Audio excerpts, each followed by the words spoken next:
Welcome back to the A-Level English Guide. If you've been following the series, you know that in Part 1 we tackled Task A of Paper 1, Question 1, and in Part 2 we built a full Level 5 response for Task B. Today, in Part 3, we're focusing on something that might seem small, but actually makes a huge difference: comparison sentence starters. Let's get started. First, why do sentence starters matter so much? If you want your comparison to sound fluent, controlled, and insightful, the kind of writing examiners love, you need to master comparison sentence starters. Without them, your writing can feel clunky, repetitive, or confusing. With them, you guide the examiner smoothly through your analysis, showing a natural academic style. In short, mastering your sentence starters is one of the fastest ways to level up your writing and hit those top bands. But what happens if you don't use good starters? When students skip proper comparison phrasing, their points can feel random, disconnected, or vague. You might have two strong ideas, but if you don't link them clearly, the examiner can't reward you for real comparison. The article talks about tourism being bad. The email says tourism is good.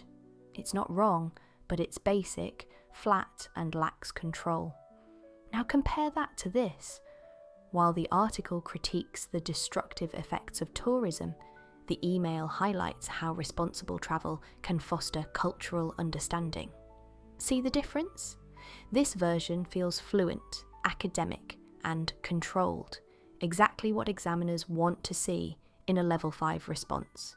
See how much clearer, more academic, and persuasive that sounds. Let's look at some useful comparison sentence starters you can build into your writing. While text A, text B. While the article criticises tourism's environmental damage, the email celebrates its cultural benefits. In contrast, text B. The article highlights irreversible harm. In contrast, the email stresses responsible travel solutions.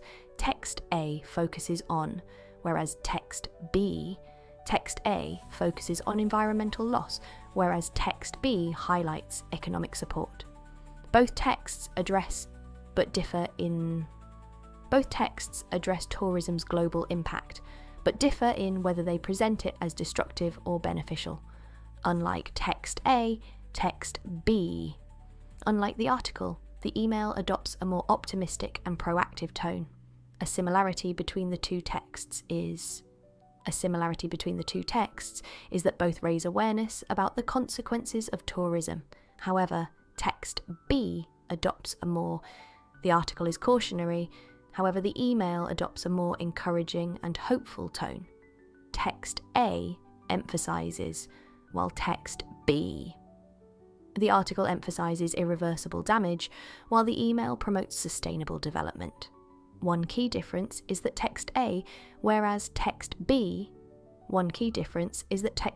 warns readers about destruction, whereas text B encourages mindful travel. Similarly, both texts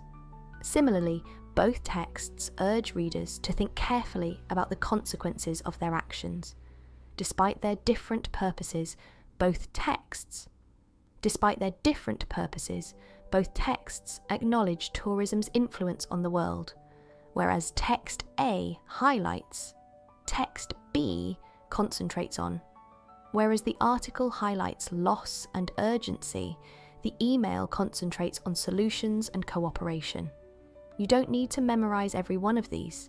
Just start using a few naturally and build up your range over time. Now, here's a quick challenge for you. Pick one sentence starter from today's list.